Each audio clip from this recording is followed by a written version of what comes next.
Hello, welcome to my series about all Chopin's music.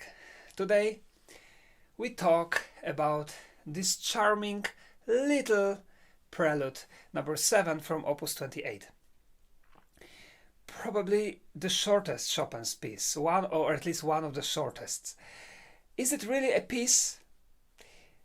Is it finished? Well, these are open questions. As you already know my theory about Chopin writing preludes and finishing preludes, polishing preludes in Mallorca, if you know, then you know that Chopin in Mallorca was very frustrated because didn't have his piano, was very sick, and at the same time had to finish 24 preludes to send them to the publisher to get the money to be able to pay back the loan which he had to take from his banker August Leo, who was anxiously waiting for this money from Chopin and was afraid that Chopin is not going to pay back. So I think we are all human beings. We can imagine this terrible pressure and the stress, because when it comes to money and the loan in the bank, the stress is always terrible. So in my theory, all Chopin's short preludes, or most of them, were composed in Mallorca because he simply didn't have time. I know it sounds a little cruel, especially for those of you who love this Mazurka, but I want to admit I also love this Mazurka. I love it very much and I enjoy playing it, but I only think it's just too short. I mean, there is a beauty in this shortness, but can you believe that this is only one musical period? Do you know what musical period is? Well, I found the definition just to tell you, because I also was not sure whether in English we also use the word period, but in fact we did. And then I want to read for you so that we all can use this term. In music, the term period refers to certain types of recurrence in small-scale formal structure. That in 20th century music scholarship, the term is usually used as defined by the Oxford Companion to Music. A period consists of two phrases: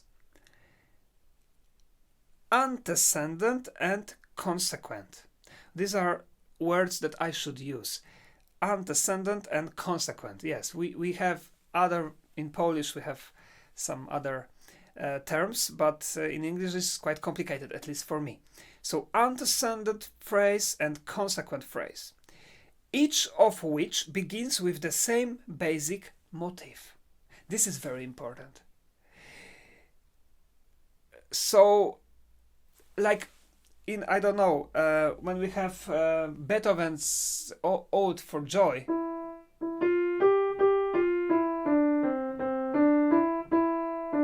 right? And then it starts from the same and ends down instead of up. And this is musical period. And now, I think this is enough. Antecedent and consequent. Okay.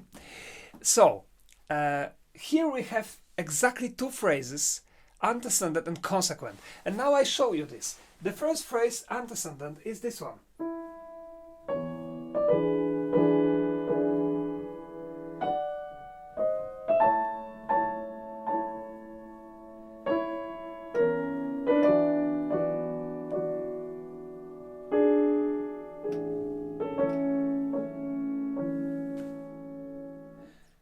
It opens some question, and then we have another phrase, consequent, which answers to the previous one and starts exactly from the same motif,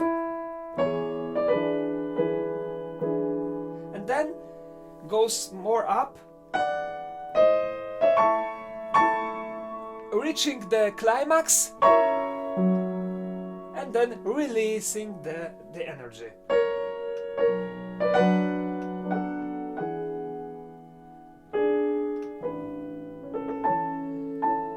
that's the end. So usually Chopin was using this musical periods all the time in his music, and probably in preludes now, since I finally know the English terms, I can use them, and you also, even if you are not musicians or not British American or not English speakers, you will now hopefully remember this term. But this usually for Chopin was just a little brick in a larger work. Here it is the work itself. It should be, there should be some continuation. Like when we have, and this is the end of the whole musical period. And each could be at the end, the continuation.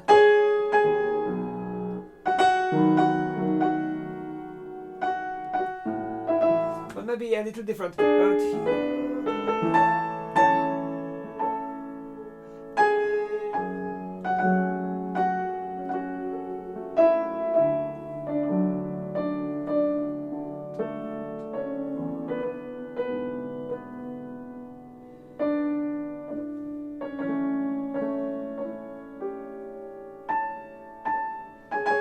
And so on. Well, I don't want to compose here now, but I'm actually tempted to write the continuation of this prelude and to publish it as my own work.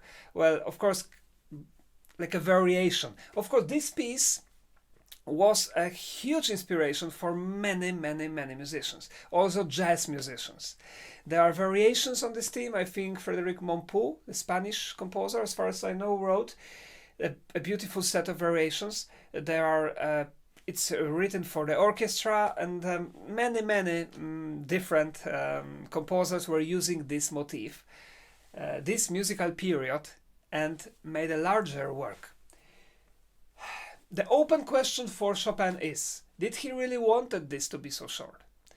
Did he want? Because, you know, when I think, I always try to get, as you know me already probably, to get inside Chopin's mental, his brain, by deeply analyzing and reading his letters, biography, and the most important thing, I spent quite a lot of time doing nothing, believe me, just sitting and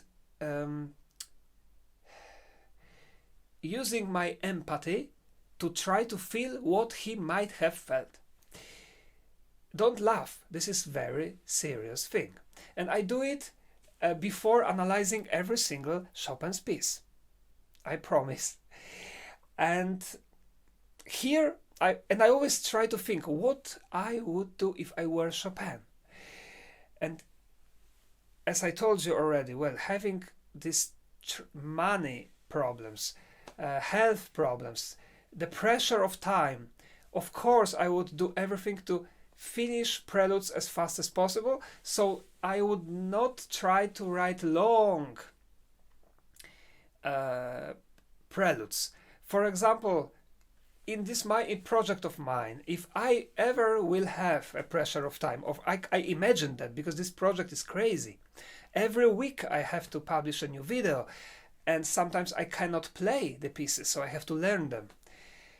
And I'm so afraid, for example, of etudes, because I don't play all the etudes, and this is going to be a huge challenge. But if I have a pressure of time, and I might have, because this project is also a part of a scholarship that I got from Ministry of Culture in Poland, so I have to finish by the end of January. So there is no, I have a deadline. Then probably with my heart bleeding and pain in my soul, I would have to try to make videos as short as possible, to just get rid of them in a way. Of course, I would still try to do the best I can, because I don't want any video in this project to be poor, to be bad, or not finished. But I can imagine that. You know, oh my God, I have to record this week, I have to record 12 videos, or 12 in Polish, 12 in English, that's 24. I have no time, I have to hurry. Okay, this is not important, I just made important thing. Well, maybe Chopin had the same thing, and maybe he wrote, I'm not talking only about this A major, but there are quite a few very short preludes, which are very charming and beautiful. But who knows if they would exist if Chopin had more time to write something else. We will never know.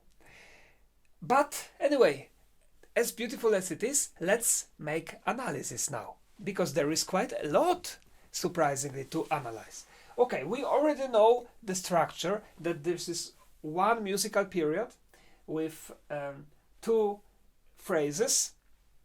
In Polish language, we call these phrases like musical sentences. I like this term, because this is like the first sentence ends with the question mark, the second with the dot, usually. But now let's analyze the motif. The main motif, because it's a genius, starts from the second up, and then Chopin repeats 3 times the same chord, and then this is the whole one motif only that builds all the prelude. Everywhere we have the same motif.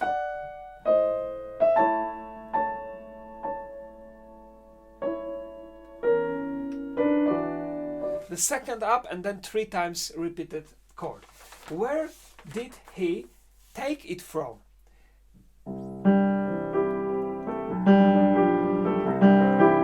From the first prelude, my friends.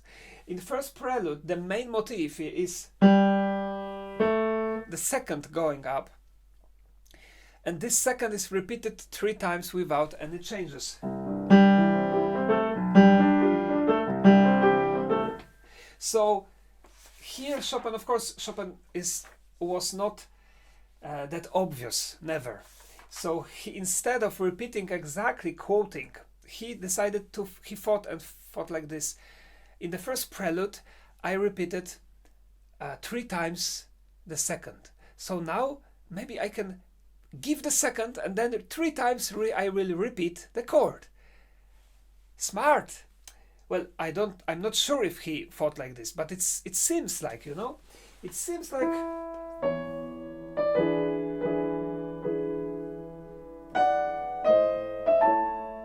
And all the time is like that. Now, what do we read about this prelude in on the website of Chopin's Institute in Warsaw, because there's quite interesting words that I want to quote for you, if you are here with me. So,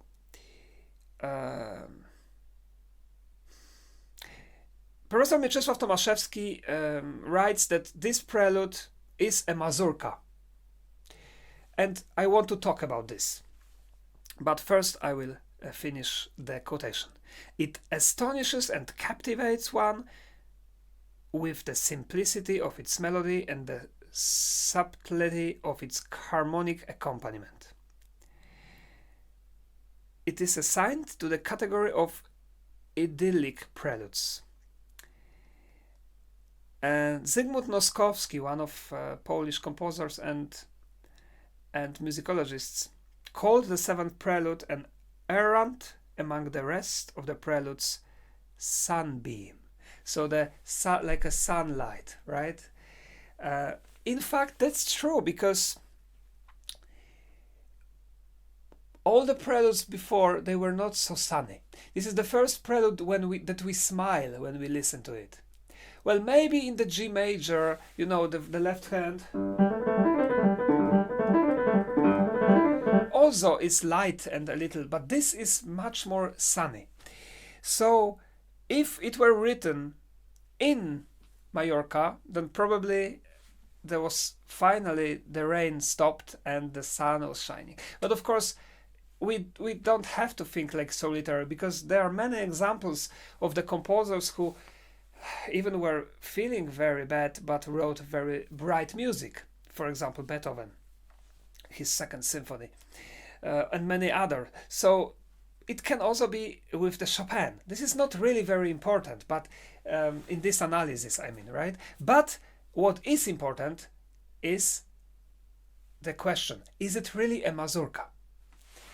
As you know me, maybe you know that I already made analysis of all Chopin's mazurkas. I did them last year in 2020 when the pandemic started. So I know all of Chopin's mazurkas, and in a way this is in my blood now. So from my subjective personal opinion, I have to tell you, this is not a mazurka. It has a kind of mazurka rhythm, but not really, because when we have a mazurka, I mentioned that in my videos about mazurkas, and here I invite you again, if you didn't watch them, if you haven't watched, please, if you have time, do so, because there's quite a lot of interesting information. But mazurka rhythm is 1 2 3 1 2 3. That's how we usually dance in Poland. Here we cannot do this because it would sound very strange and peculiar. Just listen.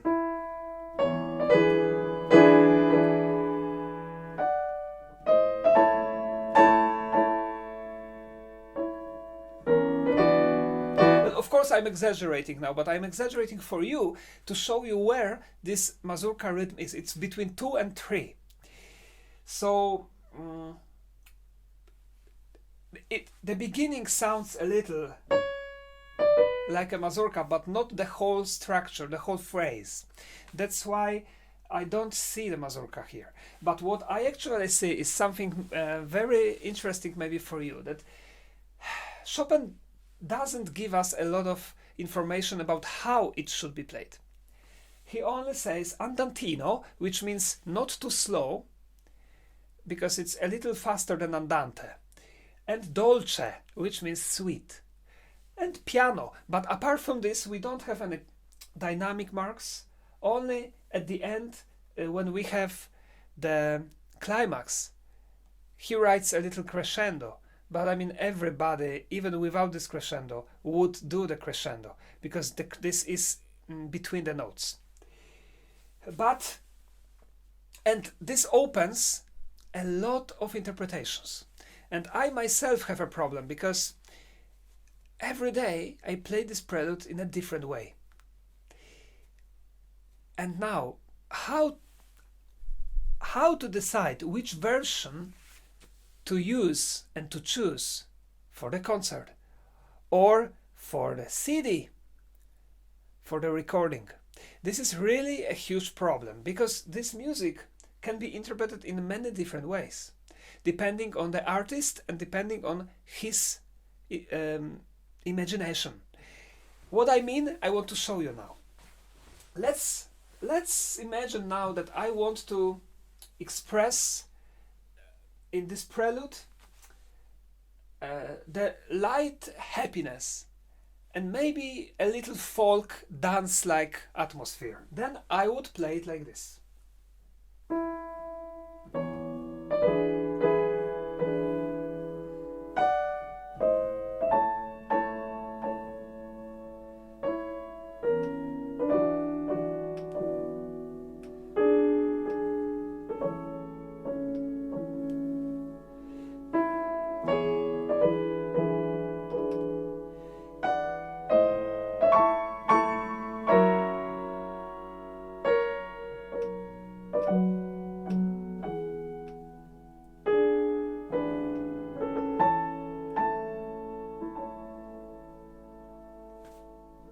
But now let's imagine that I want to express longing for somebody. So I miss somebody or something, and I want to express the longing. And let's try.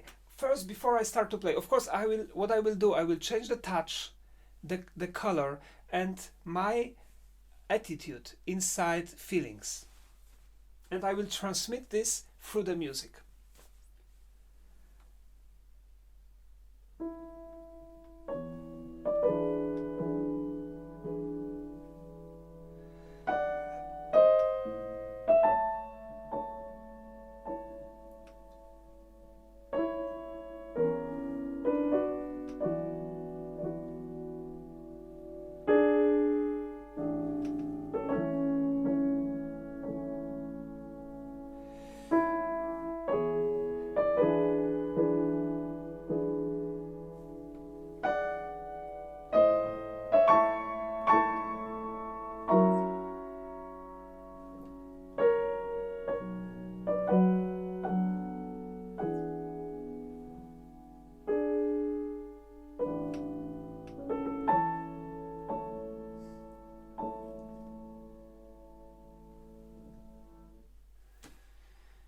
different, but notes are the same. Or now the last one. I will try to express love. So now I imagine I'm in love and that I play this piece about the love that I feel.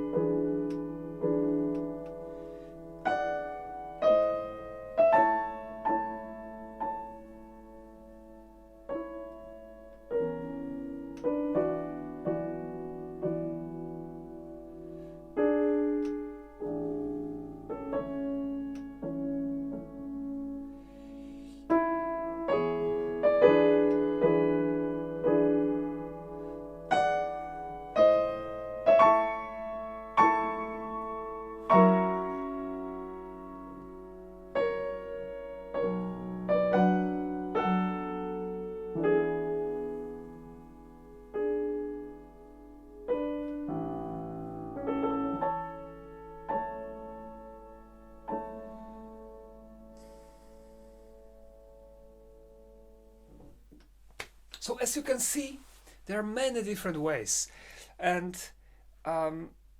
this is also the work of a pianist, and the problem is what to choose. I cannot play this many times, but this is the beauty of the music. Of course, not every piece can be played in many different ways. For example, the previous prelude, you know, it's very obvious. I mean, it is very sincere, and we know what is this about. There are most of Chopin's music, we know what it's about, but in some pieces, this one in particular, Chopin opens the door for our imagination, and he invites us to play like we feel and to do with this music whatever we want. And this is beautiful. Okay, so that's all for today. Thanks for watching, and see you again. Bye bye.